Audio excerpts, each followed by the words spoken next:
Come across this video featuring an Israeli military official claiming the army had found Hamas's list of operatives.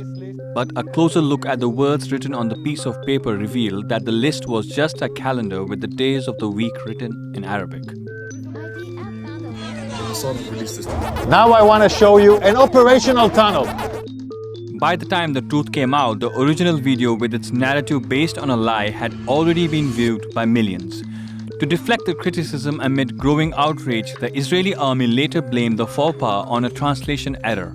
So is Israel's distortion of facts merely an accident, or is it part of a calculated plan? Well, to put it simply, it is a component of Israel's state strategy, one that uses disinformation and lies to take control of the narrative. You are going to tell the whole world the real truth about Israel. I want to tell the world the truth! This Israeli practice of shaping narratives is known as Hasbara, a Hebrew word that translates to explaining and refers to Israel's public diplomacy scheme devoted to shaping public opinion, whitewashing its image, and suppressing all negative commentary. Especially given that Israel is no stranger to criticism, given its decades-long illegal occupation of Palestine and its subjugation of Palestinians. The main objective of Hasbara is to portray Israel as the victim and delegitimize Palestinians and their struggle for freedom by creating doubts about the human rights violations it seeks to deny. And because Israel has such a robust PR machine at its disposal to shape the perception of its state, as well as pro-Israeli groups and lobbies around the world, it has been able to carry out military operations that many deem to be war crimes with near total impunity. Israel's response to its killing of Muhammad al-Durrah, who became the symbol of the Second Intifada, is an example of Hasbara. The incident, which occurred on September 28, 2000, sparked global outrage and criticism of Israel. While Israel first admitted to the killing, it later retracted its admission. And in 2013, an Israeli government report claimed that Durrah had not been killed in the crossfire after all. If we can't convince them always, at least confuse them. A similar script came into play when Al Jazeera journalist Shireen Abu Akleh was killed in 2022. Abu Akleh's death showed to the world the dangers Palestinians face under Israeli occupation, with the international community condemning the killing. Again, Israeli authorities employed Hasbara to counter growing anti-Israel sentiment. Israel's then Prime Minister Naftali Bennett first blamed Palestinian gunmen for the attack, and the Israeli military later said it is not possible to unequivocally determine the source of the gunfire. However, the UN's Commission on Occupied Palestine conducted an independent investigation and concluded that Israeli forces had used lethal force without justification. In both these instances, Israeli authorities, with the help of media organizations and pro-Israeli commentators, pushed the state's narrative in order to absolve Israel of any wrongdoing and to deny its role in the two killings. The objective is to make the world see Israel as the victim by spinning the facts and discrediting eyewitness testimonies and reports that implicate the state in its own crimes. This also means Israel refuses to engage in dialogue where their facts can be challenged. Listen to this speech by Palestinian author Edward Said about the then Israeli ambassador to the United States, Benjamin Netanyahu, who declined to debate with him on a TV set. And then he said, "Mr. Ambassador, why won't you speak to Said?" He said, "Because he wants to kill me." And the moderator, without batting an eyelash, said, "Oh, really? Tell us about it." And then he went on about how Palestinians want to kill the Israelis. And that. I mean, there wasn't any sense in which the whole thing was totally absurd. In the context of the Israel-Palestine conflict, Hasbara is essentially propaganda, primarily aimed at the West, that is crucial in shaping Israel's global image.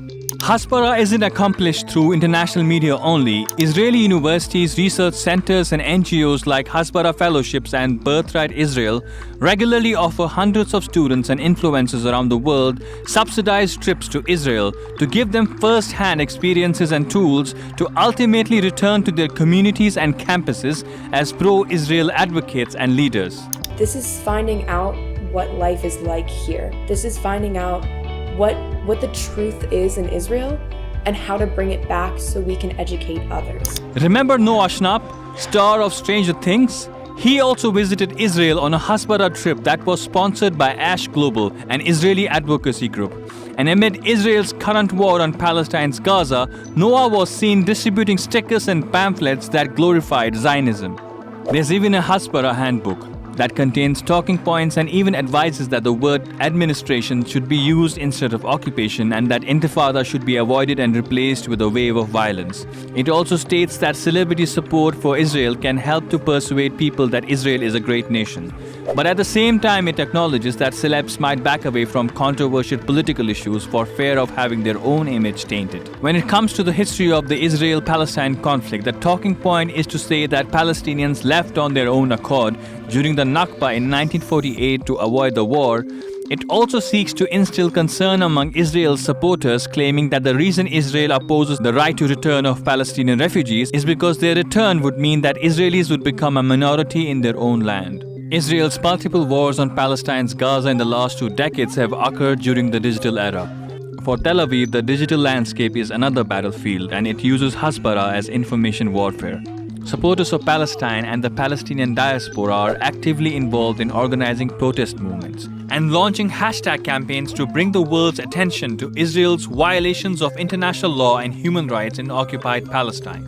To counter the Palestinian narrative and any anti-Israel content, Israel has created online blogs and has maintained an active presence on X to disseminate information faster than before and to set the tone on unfolding events as quickly as it can. Since 2010, Israeli authorities have invested millions of dollars in weaponizing social media to whitewash Israel's image. The state recently spent $26 million to fund its Hasbara activities in order to promote the legitimacy of its war on Gaza.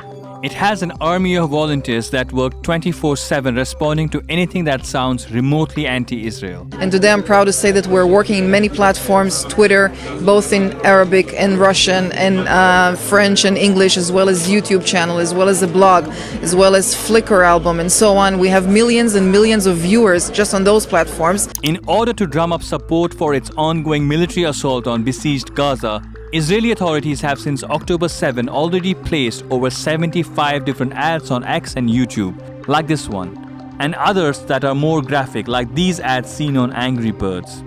Even Israeli celebrities are involved in the state Hasbara. Actress and former Israeli soldier Gal Gadot recently hosted a VIP screening in the US of Bearing Witness, a propaganda film produced by the Israeli military spokesperson's unit to try to galvanize sympathy for Israel among Hollywood's elite. To sum it up, Israel essentially strives to be portrayed both as a heaven on earth and also as a victim that deserves the world's pity and support. But both images it aspires to project are unconvincing, as numerous right groups and a growing number of people and governments around the world are aware that Israel regularly violates human rights and international law, practices apartheid against Palestinians, and has committed war crimes. With Palestinian journalists in Gaza sharing and talking about Israel's atrocities and violence in real time, global support for Palestinians is growing by the day, both in the streets and online, and it's becoming harder for Israel to win a popularity contest as it continues to bomb residential buildings, hospitals, and places of worship, killing thousands of innocent civilians.